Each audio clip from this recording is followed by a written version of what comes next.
ಕಾಂಗ್ರೆಸ್ ಸರ್ಕಾರದಲ್ಲಿ ಏನಾಗ್ತದೆ ಅಂತೇಳಿ ನನಗೇನು ಗೊತ್ತಿಲ್ಲ. ಈಗ ಅವರೇ ಹತ್ತಿರದಲ್ಲಿದ್ದಾರೆ, ಅವರಿಗೆ ಗೊತ್ತಿರ್ಬೋದು, ಅವರೇ ಮುಂದುವರಿಯಲ್ಲ.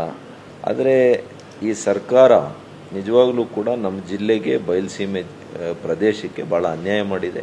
ಎತ್ತಿನ ಹೊಳೆ ಯೋಜನೆ ಏನು ಕನಸನ್ನು ಕಂಡಿದ್ವಿ ನಾವು, ನಮ್ಮ ಸರ್ಕಾರ ಇದ್ದಿದ್ರೆ ಬಹುಶಃ ಇಷ್ಟೊತ್ತಿಗೆ ಎಲ್ಲವನ್ನು ನಾವು ಸರಿ ಮಾಡಿ ನೀರನ್ನು ಕೊಡುವಂಥ ಮಟ್ಟಕ್ಕೆ ಬರ್ತಾ ಇದ್ವಿ. ಇನ್ನೂ ಕೂಡ ಆ ಭೂಸ್ವಾಧೀನ ಪ್ರಕ್ರಿಯೆ ಮಾಡಲಿಲ್ಲ, ಆ ಜಲಾಶಯ ನಿರ್ಮಾಣ ಮಾಡುವಂಥ ಪ್ರಕ್ರಿಯೆ ಪ್ರಾರಂಭ ಮಾಡಲಿಲ್ಲ. ಇನ್ನೂ ಕೂಡ ಸಕಲೇಶ್ಪುರದಲ್ಲಿದೆ ನೀರು. ಹಾಗಾಗಿ ಮೇಕೆದಾಟು ಹೆಸರಿನಲ್ಲಿ ಓಟ್ ತಗೊಂಡ್ರಿ, ಎತ್ತಿನ ಹೊಳೆ ಹೆಸರಲ್ಲಿ ಓಟ್ ತಗೊಂಡ್ರಿ, HN ವ್ಯಾಲಿ, KC ವ್ಯಾಲಿ, ವೃಷಭಾವತಿಯಲ್ಲಿ ನಾವು 3ನೇ ಹಂತ ಮಾಡ್ತೀವಿ ಅಂತ ಹೇಳಿದ್ರಿ, ಯಾವುದು ಮಾಡಲಿಲ್ಲ.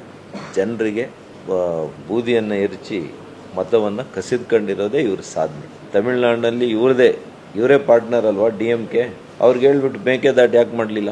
ಎಲ್ಲ ಕೂಡ ಇದನ್ನು ಜನ ಗಮನಿಸಿದ್ದಾರೆ.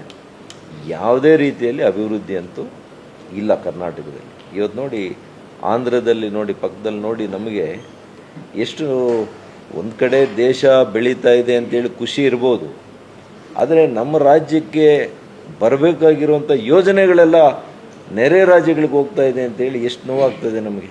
ಒಳ್ಳೊಳ್ಳೆ ಕಂಪ್ನಿಗಳು ಹೋಗ್ಬಿಡುತ್ತೆ, ಲಕ್ಷಾಂತರ ಕೋಟಿ. ನನಗೆ ತಿಳಿದಿರಂಗೆ ಮೊನ್ನೆ CII ಒಂದು ಸಭೆ ಆಯಿತು ವೈಜಾಗ್ನಲ್ಲಿ. 12 ಲಕ್ಷ ಕೋಟಿ ರೂಪಾಯಿ ಒಡಂಬಡಿಕೆಯನ್ನು ಮಾಡ್ಕೊಂಡಿದ್ದಾರೆ ಚಂದ್ರಬಾಬು ನಾಯ್ಡು ಅವರು. ನಾವೇನು ಮಾಡ್ಕೊಂಡಿದ್ದೀವಿ?